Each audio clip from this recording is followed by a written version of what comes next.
अधिकारी यांच्या मार्गदर्शनाखाली संस्थेच्या वेगवेगळ्या योजनेबद्दल माहिती दिली आणि त्या योजना राज्यस्तराच्या काही केंद्र शासनाचे आपण संस्थेला कोणकोणते डॉक्युमेंट्स कंप्लीट करावा, संस्थेच्या सभासदाचे काय काय फायदे येते, तलावामध्ये कुठे सोडावा त्याबाबत माहिती दिली आणि महाराष्ट्र शासनाने मत्स्यव्यवसाय विभागाने संभाजीनगर जिल्ह्यामध्ये 3 मत्स्यव्यवसायाचे सप्लायर आहेत.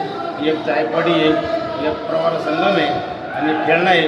या तीन तलावातून बीज घेण्यात यावा आणि चांगल्या प्रतीचं बीज देण्यात यावा याबद्दल या जिल्ह्याचे जिल्हा मत्स्यव्यवसाय अधिकारी सौ मधुरिमा मॅडम यांनी चांगल्यापैकी मार्गदर्शन केलं आणि त्याचप्रमाणे गेल्या 5-7 वर्षापासून यापैकी या ठिकाणी संभाजीनगर जिल्ह्यामध्ये होते ते सहाय्यक आयुक्त म्हणून त्यांचं काम केलं ते अमोलजी शेळके त्यांची या ठिकाणी नगरमध्ये त्यांचाही या ठिकाणी सत्काराचा कार्यक्रम होता.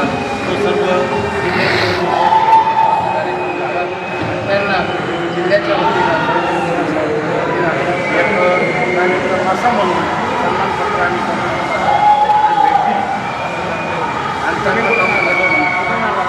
आम्ही वैजापूर तालुका खंडाळा पानगाव गाव वैजापूर गाव माझं नाव देवराव म्हस्के, चेअरमन पानगाव.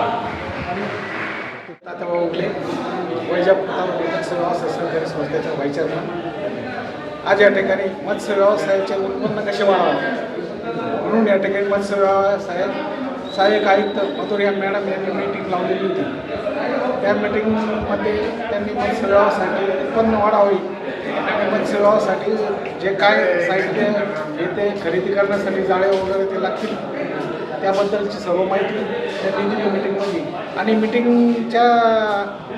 झाल्यानंतर श्री शेळके साहेब मत्स्य व्यवसाय अधिकारी यांची बदली अहिल्यानगर या ठिकाणी झाली. त्या ठिकाणी त्यांचा निरोप समारंभ झाला. निरोप समारंभासाठी त्यांचे कौतुक झाले आणि चांगले एक अधिकारी अमोल शेळके सर असल्यामुळे सगळ्या लोकांची त्यांच्याबद्दल प्रक्रिया चांगली भावनात्मक निर्माण झाली. तुमच्या काय अडीअडचणी काय होत्या, तुम्ही काय सांगितलं? अडीअडचणी सांगितल्या सर्व संस्थेच्या लोकांनी त्यांच्या ज्या अडीअडचणी होत्या मत्स्य विभागाला सांगितलं. माझं नाव संजय तात्याबा उगले.